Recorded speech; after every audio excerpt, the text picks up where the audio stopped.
Wychodzi nowa gra i co? Hype. Każdy film ma dużą oglądalność, wszyscy się interesują co jak, trzeba szybko wyjaśnić co się dzieje. A tutaj Ponguj choruje przez jakieś ponad 2 tygodnie i nic nie nagrywa. Głupio mi strasznie, ale co poradzić? Wciąż jestem trochę chory, ale jakoś wystarczająco dobrze się czuję, żeby coś nagrywać. Więc najwyższa pora.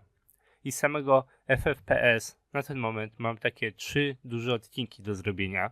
Ten jest pierwszym z nich, które omawiają całe zarysy, informacje, których się dowiedzieliśmy z tej części gry. To nie są jedyne 3 odcinki na temat FFPS, tylko takie 3 główne.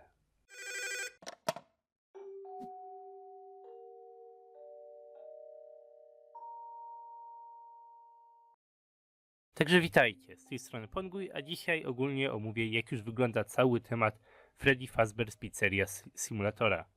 Jako że jestem chory, nie nagrałem jeszcze zakończenia tej gry. Planuję zrobić live'a jakoś niedługo, ale kiedy to nie jestem w stanie stwierdzić.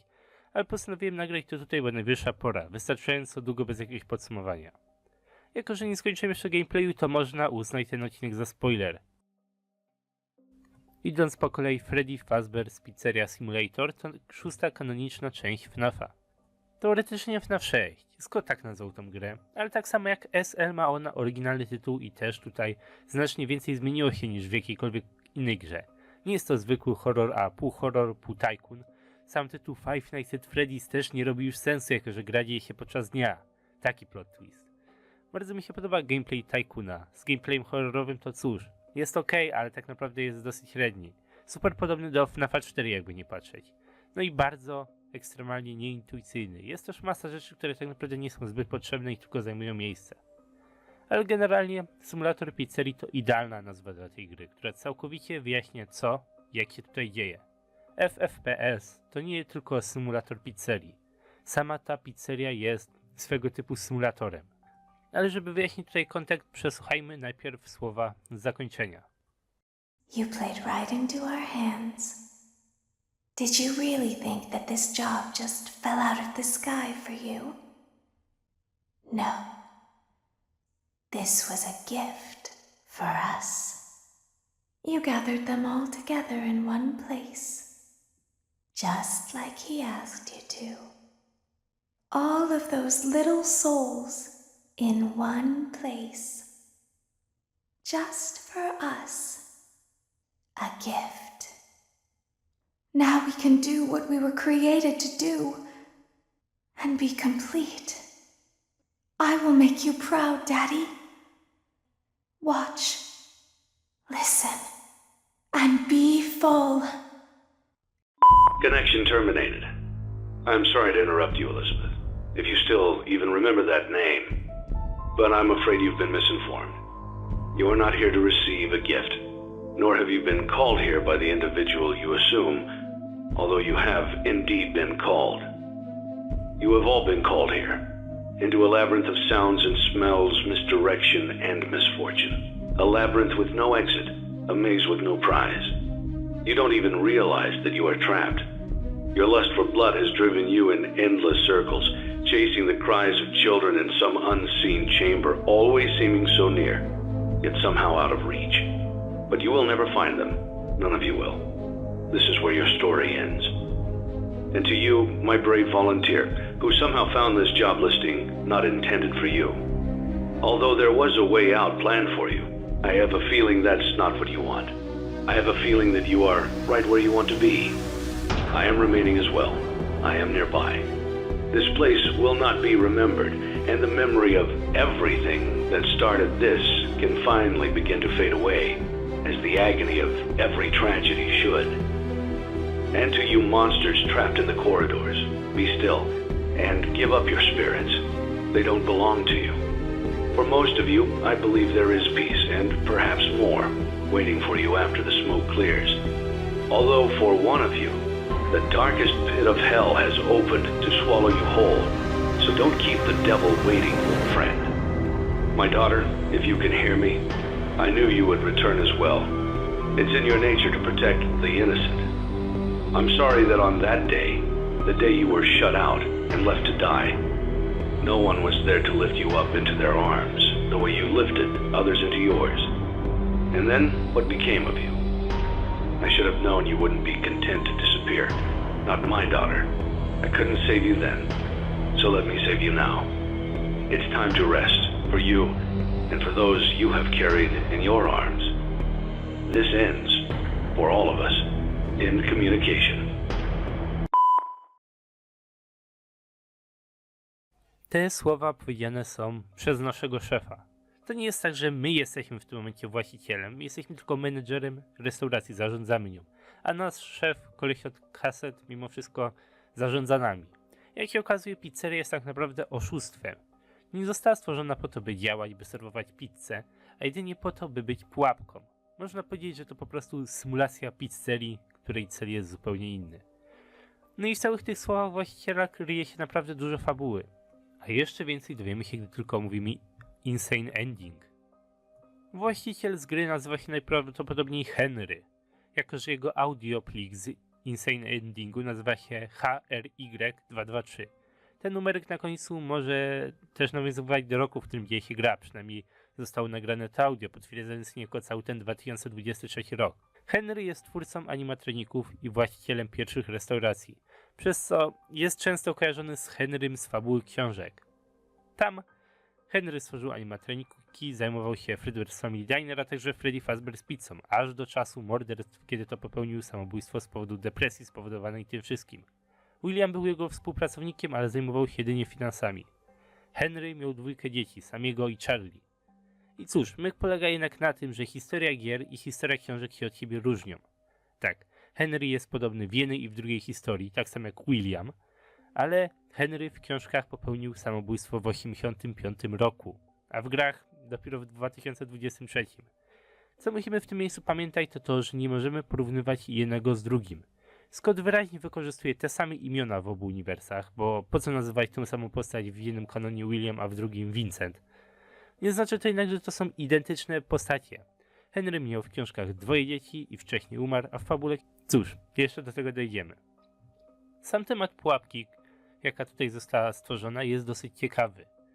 Henry zbudował restaurację, która po prostu miała w swojej nazwie słowo Freddy's i według mnie tyle wystarczyło, by przyciągnąć tutaj ofiary. Wszystko, co związane z Freddy's, jest swego typu przeklęte. Czy to same restauracje Freddy's, czy też Fazbear's Fright, wszystko spłonęło, wszystko się nie otworzyło, czy tam miało ogromne problemy po tym, jak się ostatecznie otworzyło. Wszędzie pojawia się albo morderca, albo jego ofiary, albo oboje. Tak więc nie było dziwne, że po jakimś czasie koło lokacji zaczęły powoli pojawiać się roboty, które postanowiły schować się w naszej piwnicy czy gdzieś. Według Baby całe to miejsce było dla nich prezentem, ale całkowicie się myliła. Henry chciał, żeby animatroniki tak myślały. Oszukał ich w ten sposób, żeby przyszli tutaj, wpadli w pułapkę i zostali spaleni. Dowiadujemy się też, jakie jest prawdziwe imię Baby. Córka Aftona nazywa się Elizabeth. Elizabeth Afton. Mamy już Williama, Elizabeth i Mike'a Aftonów. Henry wspomniał też trochę na temat samych ofiar i tego, jak się zachowywały. Ubiera to w słowa w ten sposób, że każe animatronikom oddać dusze, które do nich nie należą. Mówi też, że Elizabeth może nie pamiętać swojego imienia.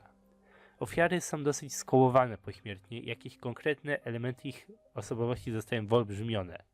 Głównie w przypadku ofiar jest to zemsta, która zagłusza zdrowy rozsądek wielu z nich. Taki Mike, czy William, czy też Baby w porównaniu do reszty zdają się być bardziej opanowani, ale też wszystko wydaje się silniejsze, bardziej emocjonalne niż logiczne. Ostatecznie wszyscy są tutaj uwolnieni w tym jednym, ostatnim, finalnym pożarze. William Afton, który według Henry'ego pójdzie prosto do piekła, Baby, czyli Elizabeth, Ennard, czyli a także Lefty, który też jest...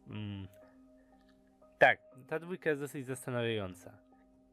Wiemy też, że my sami, protagonista gry, giniemy w pożarze i najprawdopodobniej jest to Mike Afton, bo kto inny by zadecydował, zostanę w pożarze, pozwolę, żeby mnie spalili, żebym zginął razem z jakimiś randomowymi animatronikami.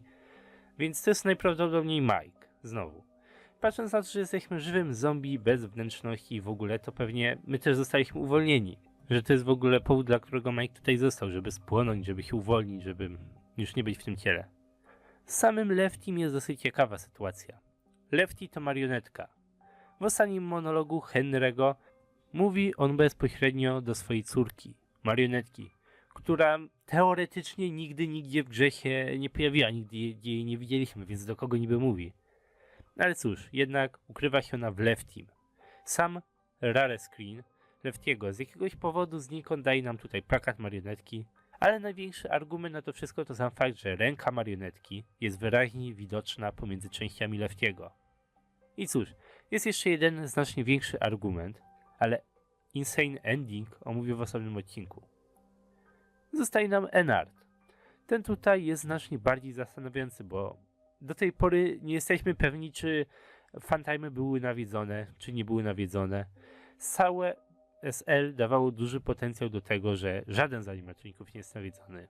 Nawet Baby. Na ten moment mamy potwierdzenie, że ona przynajmniej jest.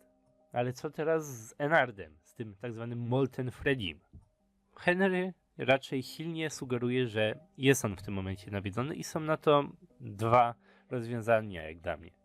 Bo taka najzwyczajniejsza, najpodstawowsza, najoczywistsza opcja polega na tym, że Ennard zawsze był nawiedzony.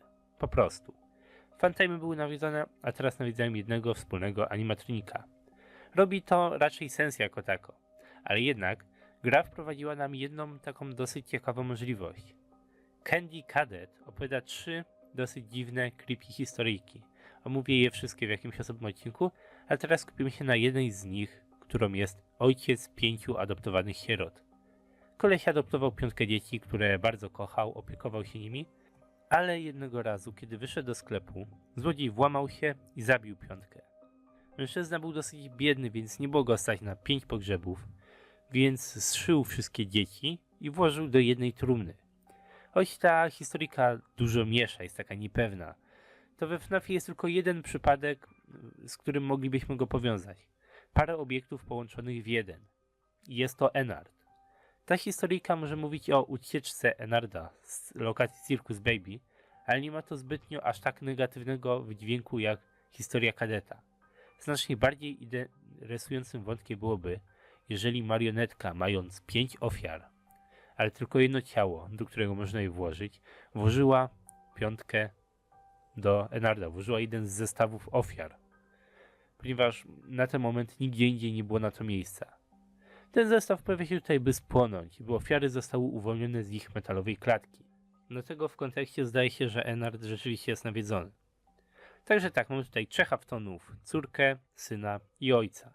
Mamy też córkę Henry'ego, mamy też typowy zestaw ofiar, a przynajmniej tak na ten moment mi się wydaje. Cóż, na temat głównego zakończenia nie ma jakoś dużo więcej do omówienia. Co najważniejsze do dodania to to, że to jest ostatnia część. Gry już nam to wystarczająco dobrze pokazują. To jest koniec historii. Jak już wcześniej kiedyś mówiłem, od kiedy Scott zaczął Sister Location, miał tylko jedną rzecz na myśli, tworząc tą całą rozszerzoną fabułę FNAF-a, jak ja to nazywam. Miał na celu rozwinąć historię o małą odrobinę, ale głównie odpowiedzieć na wszystkie pytania, które do tej pory nie rozwiązaliśmy. I radzi z tym sobie bardzo, bardzo dobrze. FFPS wyjaśnia nam, kim jest marionetka. Już można zapomnieć o tym, co cały czas mówimy o ugryzionym dziecku. Nie nawiedza marionetki. Marionetka jest córką Henry'ego, która według mnie ma jeszcze swoją ważną rolę w tym wszystkim.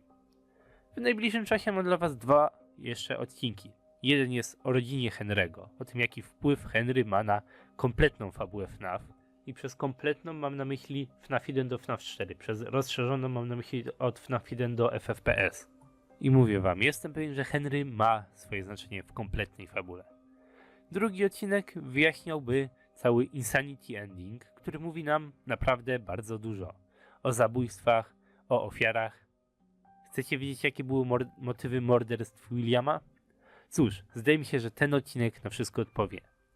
Także cóż, w tym momencie to tyle. To wszystko, co mam do powiedzenia na temat głównego endingu Freddy Fazbear's Pizzeria Simulatora. Takie podstawowe informacje, co, jak i dlaczego. Mam nadzieję, że udało mi się wyjaśnić co nieco w jakiś zrozumiały sposób. I cóż, na ten moment dziękuję wam za oglądanie. Do zobaczenia w następnych odcinkach.